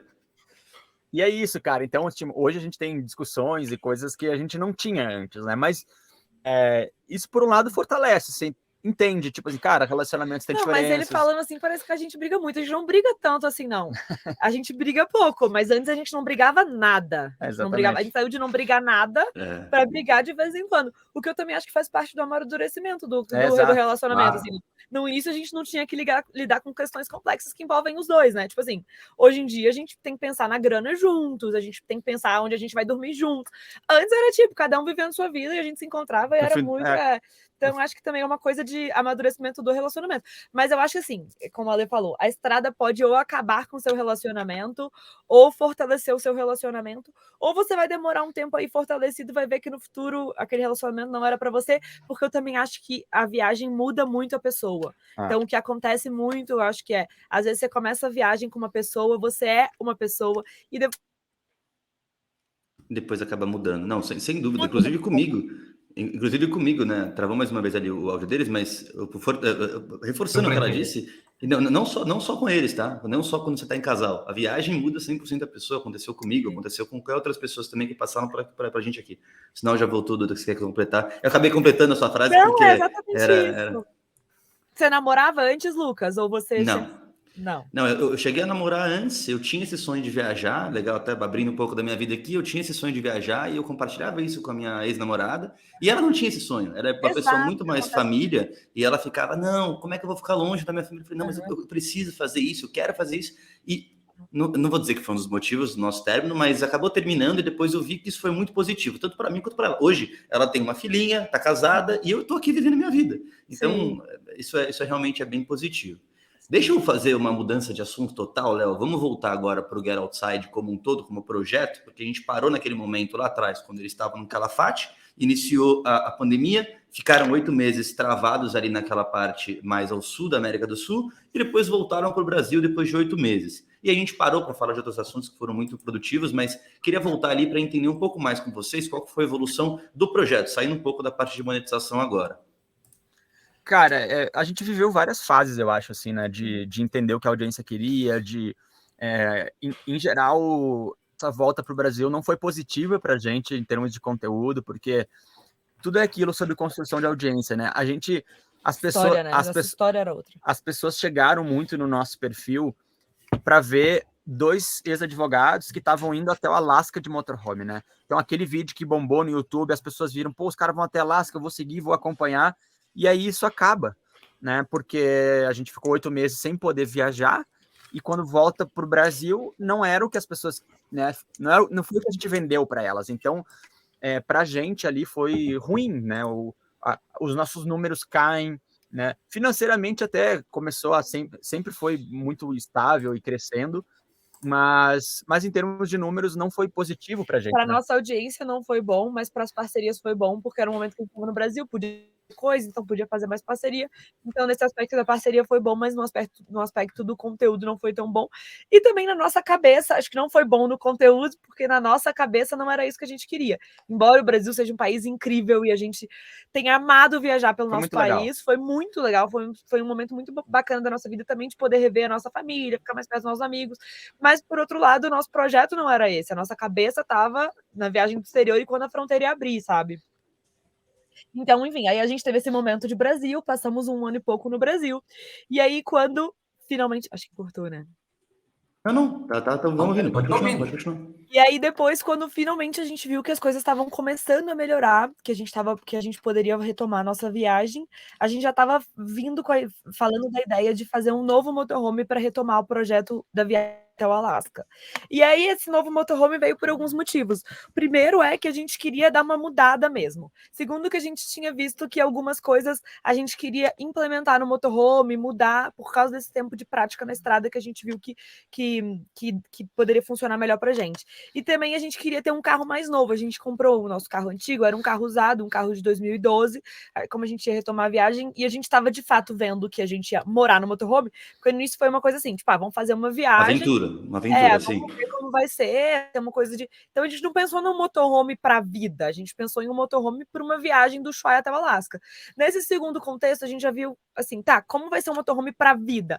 Vai ser um motorhome um pouco mais preparado para essa questão dos extremos, né, de muito frio e muito calor. Então a gente fez todo esse pensamento e aí acabou fazendo esse investimento nesse novo motorhome, vendemos nosso motorhome antigo para cair na estrada nesse segundo momento. Aí a gente, você lembra o mês? Acho que era abril, né? Ou maio. O quê? Que a gente retomou o nosso projeto. Foi em abril. Em abril, a gente saiu do Brasil.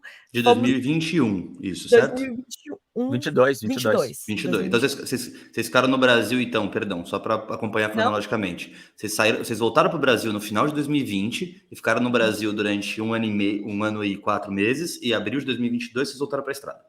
Exatamente. Voltamos para a estrada, não, né? Voltamos para... A gente sai do Brasil ali por Foz e retoma nosso projeto original, chegar até o Alasca, né? A gente tomou a decisão de não descer até o Ushuaia, então cortamos esse extremo, porque no fim a gente ia rodar muito do que a gente já tinha rodado. Claro. Né? Então a gente decidiu naquele momento ir para o norte da Argentina e dali subir. E foi quando a gente te encontra, que foi basicamente tem razão. Nossa retomada ali, né? Norte da Argentina, Atacama, foi quando a gente encontrou você, né? É verdade. Eu lembro que vocês tinham acabado, vocês comentaram que estava com um motorhome novo. Legal, muito legal. E uma pergunta só básica, porque também teve isso lá quando a gente falou com o pessoal do Pedro e a Bruna da Abraça Trip. Tem um nome, o motorhome de vocês? Não. A gente não tem, cara. Tem um nome, a gente chama de van. A van. A van vai aqui, a van isso, vamos abrir a van. A casa e tal. A gente nunca batizou e nunca teve vontade, né? Volta e meia galera pergunta, tem nome? A gente não. Deles é a Madalena, né? A Madá.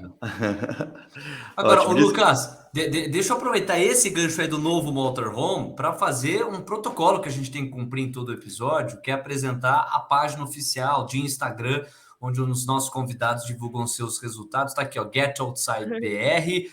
São quase 2.000 publicações, 230 mil seguidores. A Lei Duda, Get Outside. Largamos nossos empregos para ir atrás de um sonho, indo até o Alasca de motorhome. E o motorhome atual é esse aqui, ó, post fixado. E eu queria que vocês comentassem. Até a gente mais cedo no episódio passeou pelo primeiro motorhome de vocês. E agora a gente está vendo aqueles que é o motorhome vigente. É um vídeo bem mais curto esse aqui, compacto, como o Instagram exige. E a gente está passeando pela estrutura. Comentem aí um pouquinho, é a grande curiosidade da galera, né? Cara, esse motorhome, a gente pensa, como a Duda falou aqui, foi muito mais pensado para a vida que a gente leva hoje, né? Mudou muito, assim, né? A nossa cama é uma cama diferente, a gente tem várias coisas que a gente não tinha, secador de toalha, filtro de água para beber, a gente não tinha esse espaço de trabalho que é montável ou desmontável, então as coisas foram ficando melhores, assim, em termos de conforto, né? O carro é novo, então a gente comprou um carro zero para fazer, o outro era um carro com 70 mil quilômetros, já de 2012. Essa abertura no teto aí que a Duda mostrou mudou muita coisa na nossa vida, porque, cara, para criação de conteúdo, eu sempre tô fazendo time-lapse noturno, indo para fora da van. Hoje eu só abro uma portinha no teto e coloco a câmera lá fora, em cima da van e vou dormir. Antes eu tinha que ir para fora, colocar o tripé, ficar esperando, morrendo de frio, então mudou bastante, né? O motorhome, como toda... O banheiro foi para frente, né? Um detalhe, o nosso outro banheiro era para trás, a gente viu que ele ocupava muito espaço, a gente trouxe ele para frente, mudou, né? O layout da casa. O motorhome, ele é um espaço em branco, né? E diferente de uma casa mais convencional, que no geral você tem um espaço para cada coisa, como ele é um espaço pequeno, você tem que abrir mão de algumas coisas. Então, você sempre vai priorizar alguma coisa no seu projeto. Então, por exemplo, tem gente que é uma vontade de ter máquina de lavar roupa. Então, a pessoa tem um espaço para aquilo, né? Tem gente que tem prioridade em trabalhar. Então, vai ter um espaço maior de mesa. No nosso motorhome inicial, a gente colocou um pouquinho de cada coisa. Nesse motorhome segundo, a gente já viu que algumas coisas eram mais prioridade pra gente do que outras. Então, por exemplo, o banheiro pra gente não era uma prioridade, porque a gente usa uma vez por dia para tomar um banho de 30 segundos. Então, a gente já viu que poderia fazer um banheiro aberto, que a gente otimiza esse espaço e aproveita para outras coisas, né? Por outro lado, a cozinha, que a gente cozinha muito, o nosso fogão antigo era muito pequeno. Então, nesse, o fogão já foi um pouco maior. Então, assim, você vai usando esse espaço para priorizar alguma coisa em detrimento da outra. No primeiro momento, a gente priorizou umas coisas, e nesse segundo momento, com a vida na prática, a gente já viu que era mais importante para a gente, para priorizar isso. E aí a gente colocou câmera, né? Tem proteção contra o frio extremo, né? Tem aquecedor, tem climatizador, coisas que o outro tinha, né? Tem eu não posso falar o nome dela, mas tem assistente da Amazon. Se eu falar, ela grita aqui do lado. E a gente consegue controlar várias coisas da casa, inclusive as câmeras. Então a gente foi melhorando muito a nossa casa nesse aspecto, né? De conforto para o nosso dia a dia, para a nossa rotina de vida, né? Eu vou tomar liberdade, Ali, de colocar também o link aqui, como eles já comentaram, eles têm o tour de 3 tours de van. Os 2 antigos da van antiga, que é um momento que eles compraram, que foi o que viralizou, que a gente viu a Ale com bastante cabelo. O segundo momento eles estavam vendendo, e o terceiro, que é o tour da van atual. E eu vou tomar liberdade, a Lei Duda me licença para isso, vou colocar também aqui na descrição o link desse vídeo para quem tiver interesse em conhecer um pouco melhor a van deles. Massa, obrigado. E vamos continuando, então. Vocês saíram do Chile, ali daquela parte mais ao norte da Argentina, em direção ao norte. Aí vocês hoje estão nos Estados Unidos. O que vocês passaram até lá? Todo mundo que acompanha um pouco de van life aí sabe que na América do Sul existe a passagem chave ali, que é da Colômbia para o Panamá. Conta um pouquinho para a gente dessas aventuras aí. E a gente, depois disso, já entra um pouco mais na parte filosófica do episódio aqui, que a gente gosta muito. Bom, a gente sai ali saímos do Brasil direto para o norte da Argentina, então a gente sai por Foz, aí linha reta para Atacama, né? Chegamos no Chile, e dali a gente começa a subir. Então a gente fez Bolívia, Peru, Equador, Colômbia. Chegando na Colômbia, a gente teve que tomar uma decisão, né? Como você falou, ali tem o Estreito de Darien, que tem terra, mas não tem estrada. Então a gente tem que mandar de navio a casa. O caminho natural seria mandar para o Panamá, que é o próximo país, e seguir a estrada pela América Central. E aí a gente chegou no momento que, cara, uma das grandes paixões que eu tenho é esquiar. E a temporada de inverno nos Estados Unidos foi a mais épica da história, em alguns lugares, em quantidade de neve. E eu falei para a Duda, cara, e se a gente mandar direto para os Estados Unidos, pegar o inverno lá, esquiar muito? E aí a Duda, do jeito que é prática, falou: só se tiver o mesmo preço ou mais barato. Porque o caminho natural, né, era América Central. E aí a gente pensou um pouco no conteúdo também. Pô, a gente vai pular a América Central para chegar na Alasca, vai ficar feio, né? E aí a gente mandou no Apoia-se, que é o nosso grupo de seguidores mais próximos lá, que é a galera que está num grupo de WhatsApp com a gente. Explicamos todo esse contexto, né? Que sempre foi um sonho, desde o primeiro motorhome eu já levei esqui para poder esquiar. Então ficava aquela coisa, tipo, pô, é um sonho, mas também tem o conteúdo e tal. E a galera do Apoia-se foi muito clara. Uma coisa que a gente já tinha na cabeça, muito fácil. É tipo, gente, a vida é de vocês, vivam os sonhos de vocês. E aí foi isso. Então a gente pulou a América Central, decidimos fazer a América Central descendo de volta para o Brasil. E aí chegamos nos Estados Unidos. E a título de curiosidade, o trajeto da da Colômbia para o Panamá é um trajeto de 1 dia. O trajeto da Colômbia para o Texas, que foi onde a gente mandou a van, é um trajeto de 9 dias. E custou mais barato do que mandar a van. Um pouco mais barato, né?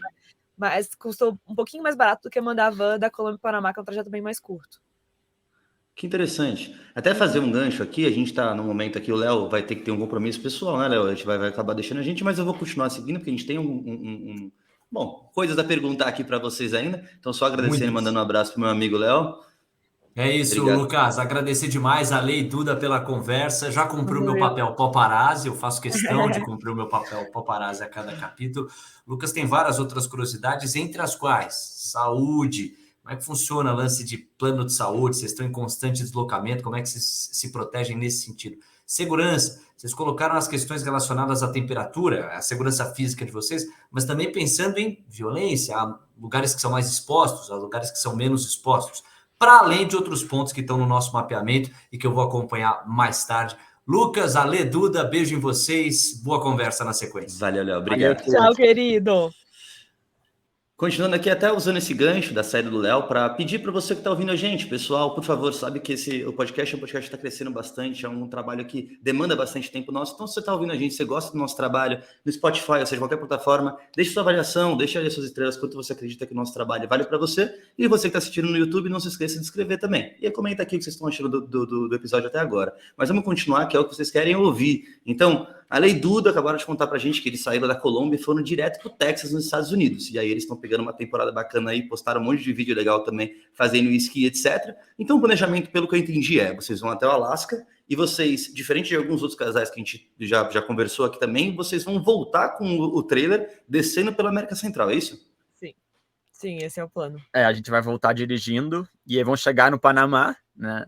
E dali a gente vai ter que mandar de navio, aí vamos ver se mandamos direto para o Brasil, ou para o Chile, ou para o Uruguai, são portos mais baratos, ou se a gente manda para a Colômbia e entra pelo norte do Brasil dirigindo, né? Que é uma alternativa também, né? Sim.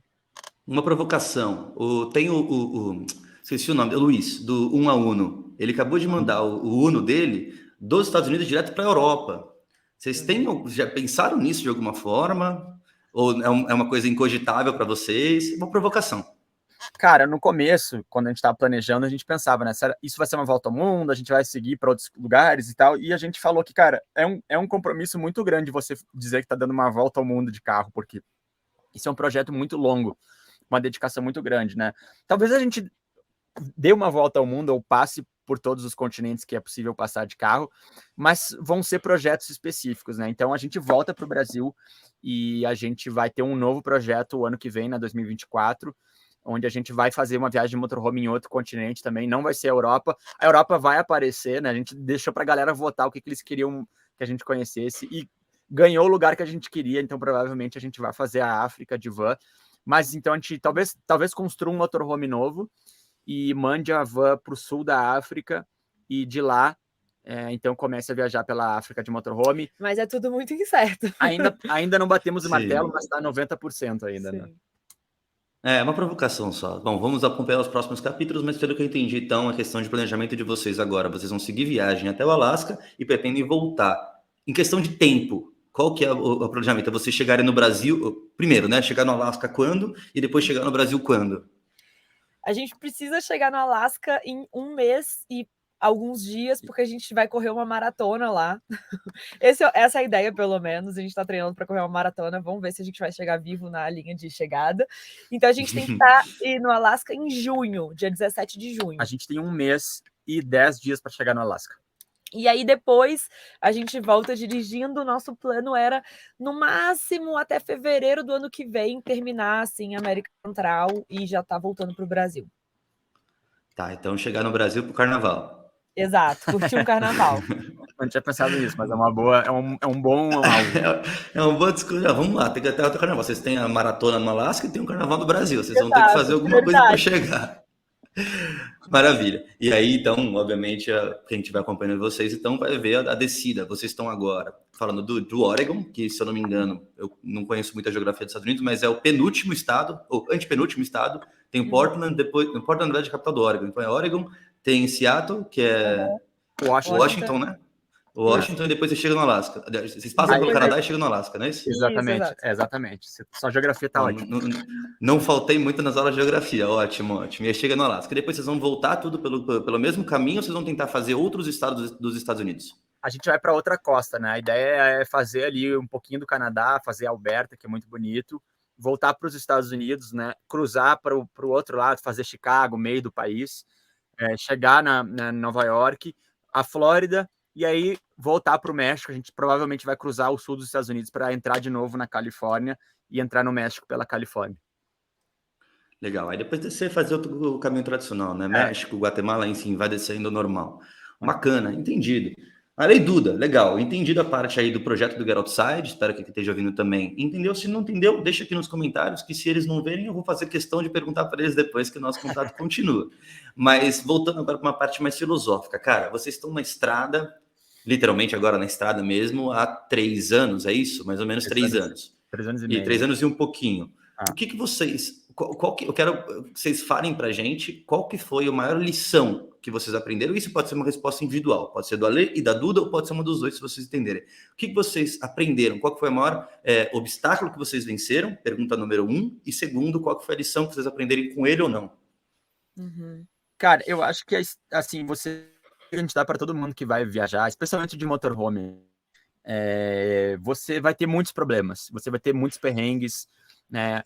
Uma casa em movimento é um negócio que quebra, né? O carro quebra ou a casa quebra, e aí você escolhe como você vai lidar com isso, entendeu? Porque é muito fácil você se frustrar, você tem planos, eu quero chegar em tal, o carro vai quebrar e você não vai chegar a lugar nenhum, você vai ficar parado ali mesmo. Então, se você começa a se frustrar, isso é um negócio que vai entrando na sua cabeça e você vai se irritar com essa vida, né?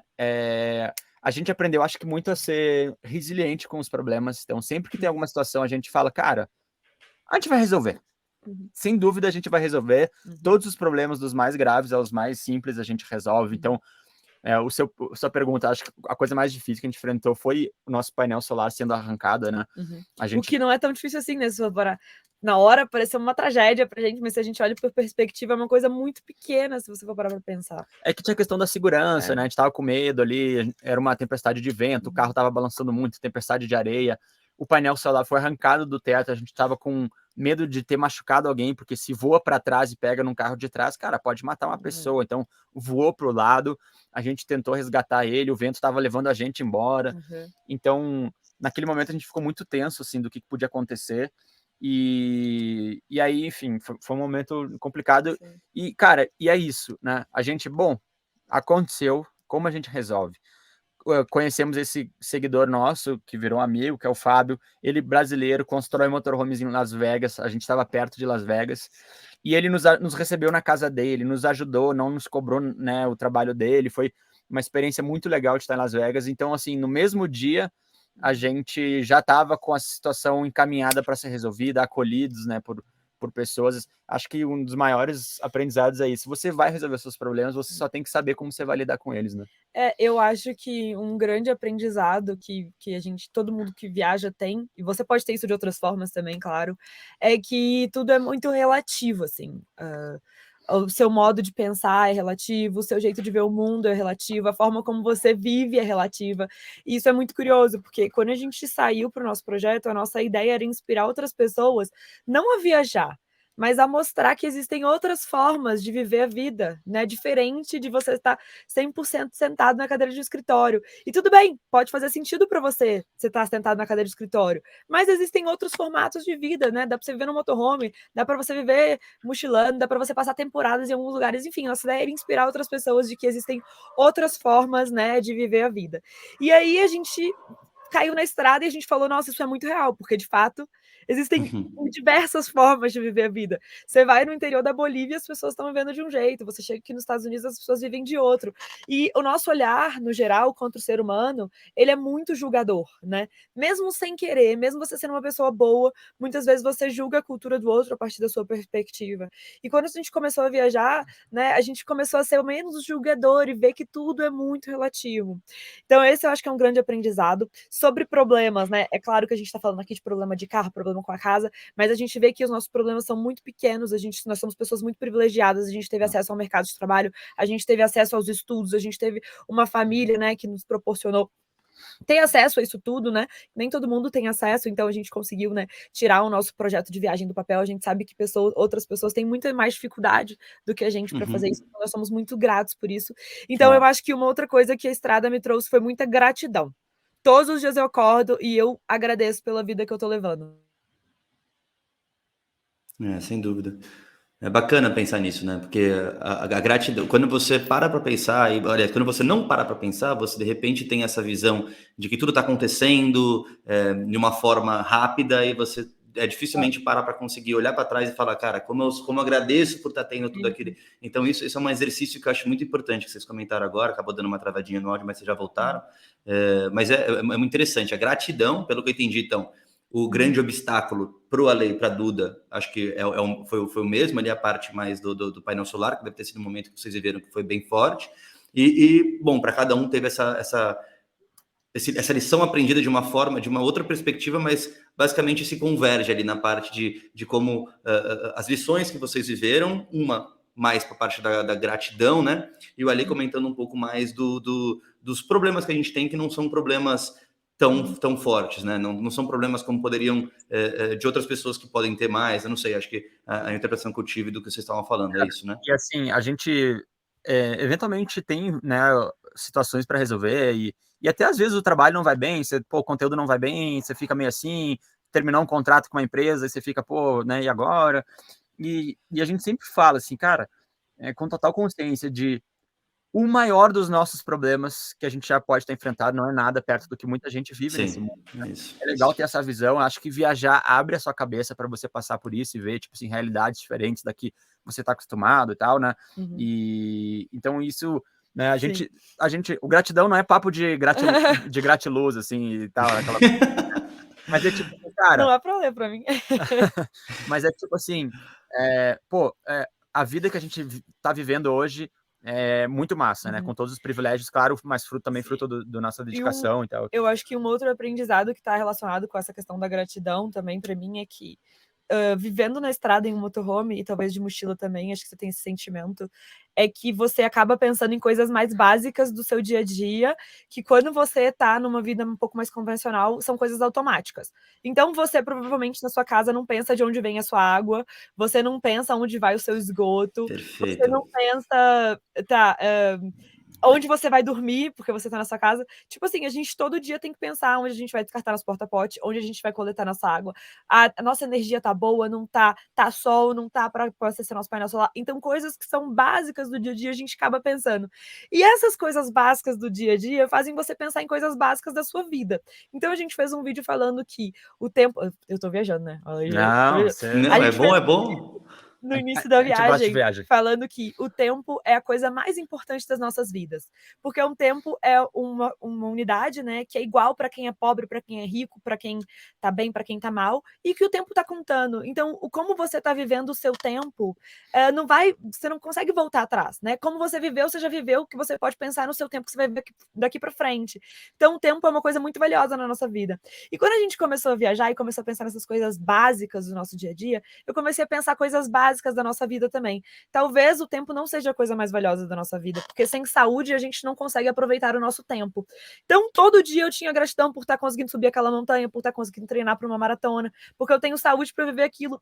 E se tem uma coisa que o dinheiro ajuda, mas não compra, é saúde, né? Se você tem uma doença, alguma coisa assim, né? Infelizmente, isso é uma coisa que pode prejudicar aí né? Prejudicaria a nossa viagem, a gente teria que voltar. Então, eu acho que viajar trouxe à tona coisas básicas do dia a dia que talvez com o estilo de vida que eu levava, eu não dava tanto valor, como o tempo e a saúde. Então vamos fazer esse gancho. Então, legal pelo aprendizado aí, pelo compartilhar isso com a gente. Falar sobre a saúde agora, que o Léo já puxou o gancho. Muita gente tem essa dúvida, né? Como é que é a vida na estrada? Quais são as diferenças para uma vida... Mais uma vez, eu não gosto de falar vida tradicional, eu falo uma vida comum, vamos dizer assim. Quais são as diferenças na parte de saúde e segurança? O que vocês aprenderam também desde que vocês saíram, que vocês evoluíram nesse ponto? E quais são os principais conselhos aí que vocês dão para quem quer entrar nessa vida agora? Cara, assim, usar as ferramentas. A gente tem um aplicativo que a gente usa para... Tá nevando aqui dentro. Começou a nevar. A gente tá com... Tem um aplicativo que a gente usa muito no nosso dia a dia para ver onde dormir, onde conseguir água, né? Que é um aplicativo colaborativo, então as pessoas marcam, dormi aqui, arrombaram o meu carro. Então a gente tá sempre ligado nessas coisas para dormir, né? Vai muito do feeling também um do outro, tipo assim, cara, não tô me sentindo bem aqui, vamos sair.